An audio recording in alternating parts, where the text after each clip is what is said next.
Greetings to all my viewers. This is Suchitra, your friend, facilitator and guide from English medium. And yes, if you have not yet subscribed to my channel, please do it right now and press the bell icon to get the notifications of my latest videos.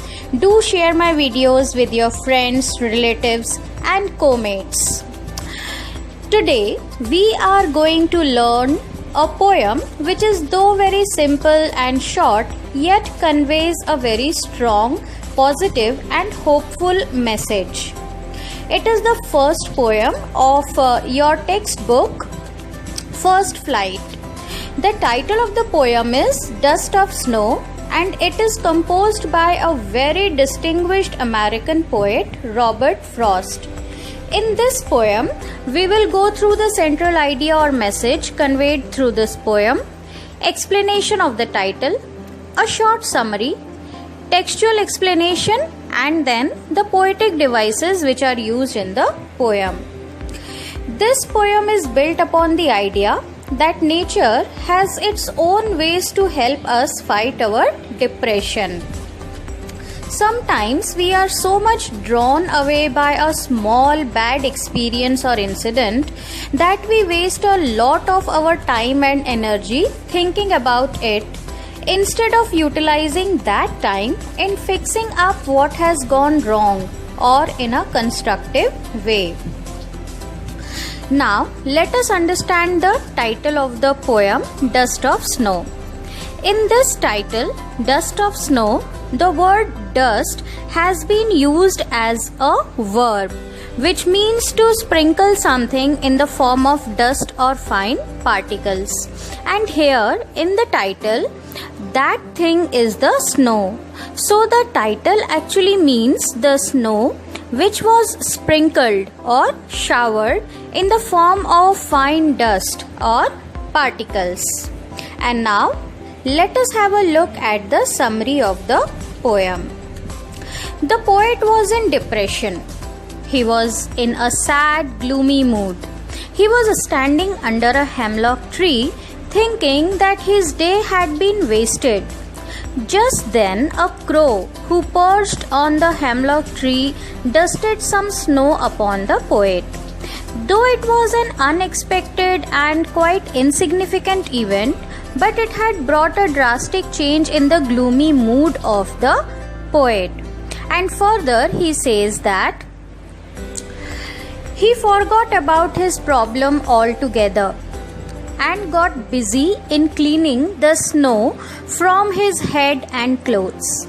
He soon realized that he was unnecessarily regretting upon his day being wasted, whereas he had the rest of the day to utilize it constructively.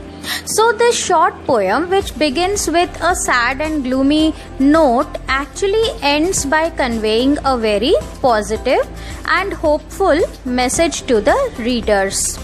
Further, in this presentation, you will go through the textual explanation of the poem. So let us begin it.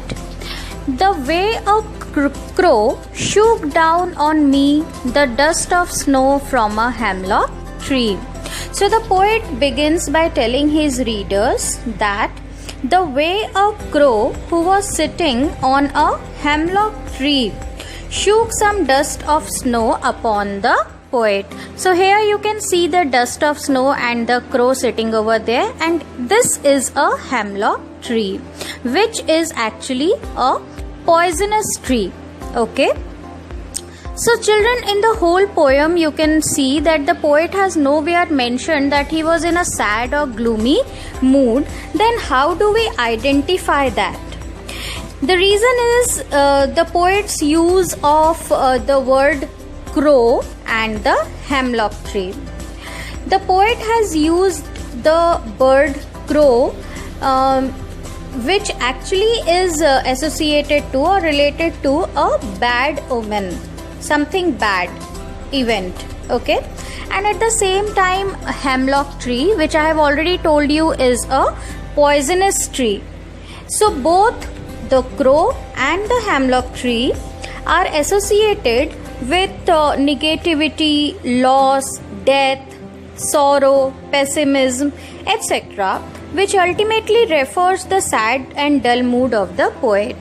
So it has given my heart a change of mood and saved some part of a day I had rued. So further the poet says that this short and insignificant event that has taken place has made a positive impact upon him and completely changed his sad mood. This small incident had definitely saved a part of his day, which otherwise he was thinking, or he had rather believed, was wasted. Here, in the last line, the last word rued means regretted. So it means that the poet had been regretting that his day was a waste. It went in vain when this small incident happens. Actually, this incident here refers to just a diversion from that sad thing or event that had happened.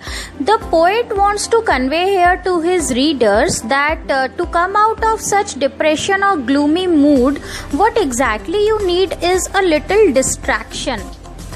You just come out of it, distract your mind to something else, and you will find a sudden positive change in yourself it on its own.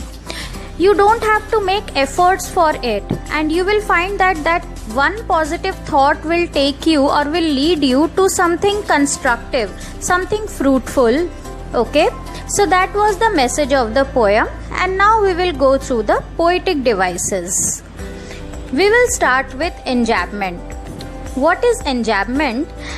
It is the continuation of a sentence or an idea in several lines without any pause or punctuation.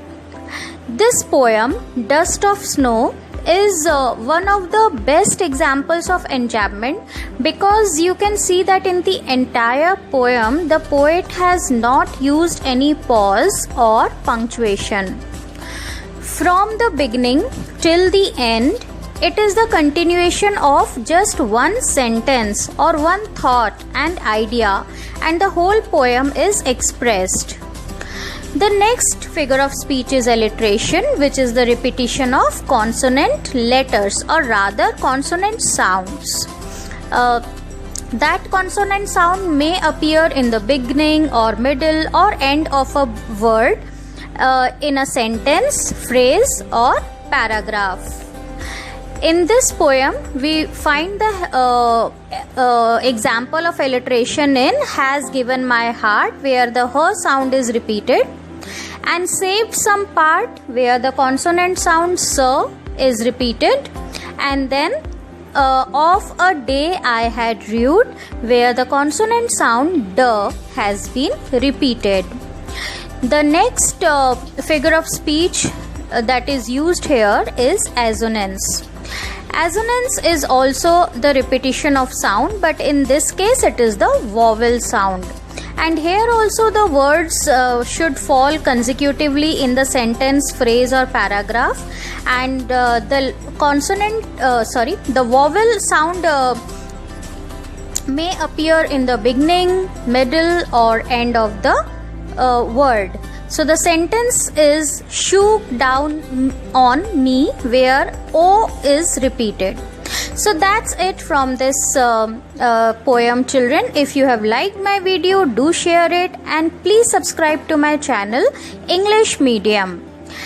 Till the next video, take care and thank you.